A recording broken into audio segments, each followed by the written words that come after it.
géographie peut être vue comme un microcosme et déjà de l'ouvrir au cinéma, ça l'ouvre à beaucoup de gens.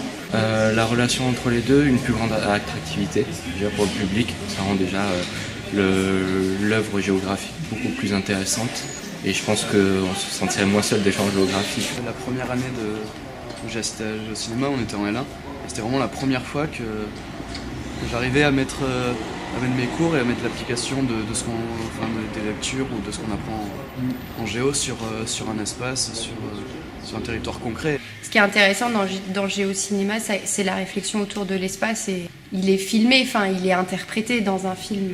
Pour moi, c'est un collectif et ça se voit, ça se ressent, que c'est porté de manière collective. C'est actuel. Là, c'était un grand moment d'émotion quand même. Alors là, cette conférence, je l'attendais particulièrement. Je l'ai trouvée très très bien. En fait, je l'ai trouvée assez abordable à tous et j'ai trouvé ça assez agréable. C'était pas un cours magistral, c'était pas trop lourd, c'était pédagogue de sa part. J'ai assisté au Café Géo, au Bar Castan. Je l'ai trouvé bien, je trouvais qu'il y avait beaucoup de monde par rapport aux autres années, c'était agréable. Et je pense que les séances à l'Utopia aussi sont attendues parce que c'est quand même des films qu'on voit sur grand écran et pas en cours et le débat à la fin peut servir à tout le monde. J'ai trouvé qu'ils avaient fait des bonnes interventions, que c'était bien. Ils avaient bien éclairé les propos du film, bien mis en valeur les points qu'il fallait ressortir. Ça m'intéressait beaucoup d'en apprendre plus.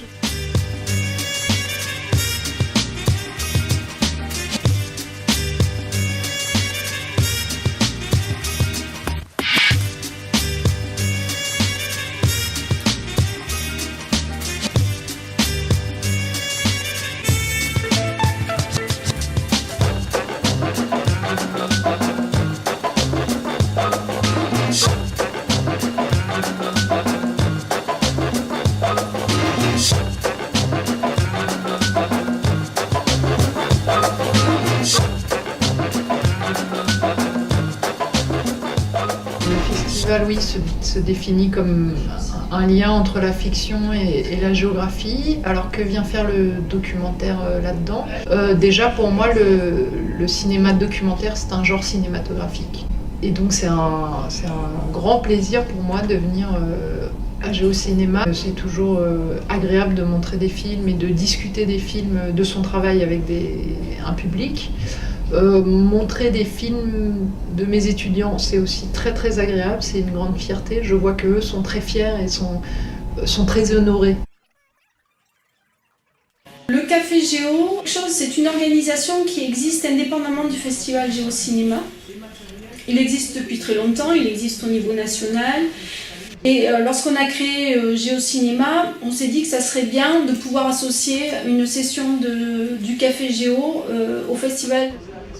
Il y a plein de choses, c'est intéressant parce qu'il y a déjà la présence des étudiants hors cadre universitaire, donc on a l'impression de pouvoir échanger sur d'autres bases que sur les rapports conventionnels académiques, et donc il y a une part de convivialité dans le système, et puis le principe d'échange qui ne prend pas la forme d'un cours magistral, qui permet à chacun de participer à hauteur de ce qu'il a envie de faire.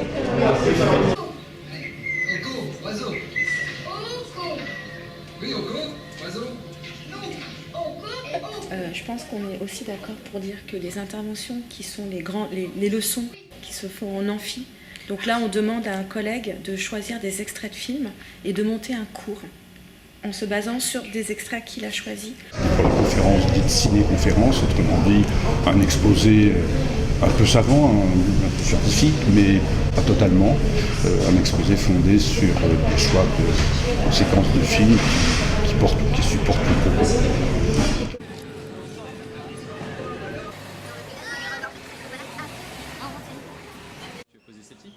La perspective Géocinéma, c'est une des plus intéressantes, sans aucun doute. Parce que c'est celle qui est la plus inattendue. La salle de cinéma, ça fait partie des cadres potentiels dans lesquels le géographe peut s'exprimer, au même titre que lorsqu'on intervient sur le terrain. Lors de sorties ou de stages de terrain, on n'est pas dans le cadre habituel d'une salle de cours ou d'un amphithéâtre. Et au-delà du du film, mais dans le cadre du festival lui-même, Géocinéma, je trouve cette démarche épatante de confronter des publics à des œuvres d'art, comme Soleil Vert, des films qui sont plutôt dans le registre du récit, de la fiction. Et je trouve cette perspective de mêler fiction et recherche scientifique très féconde.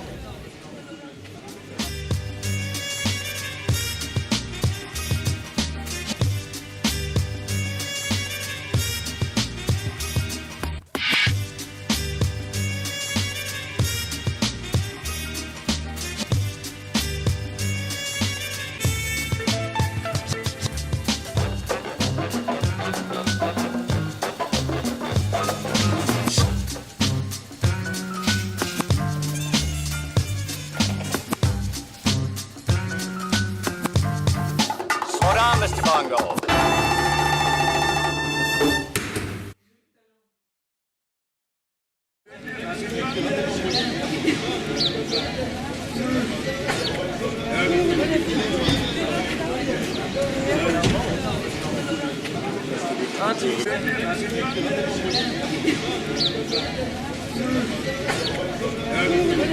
Un,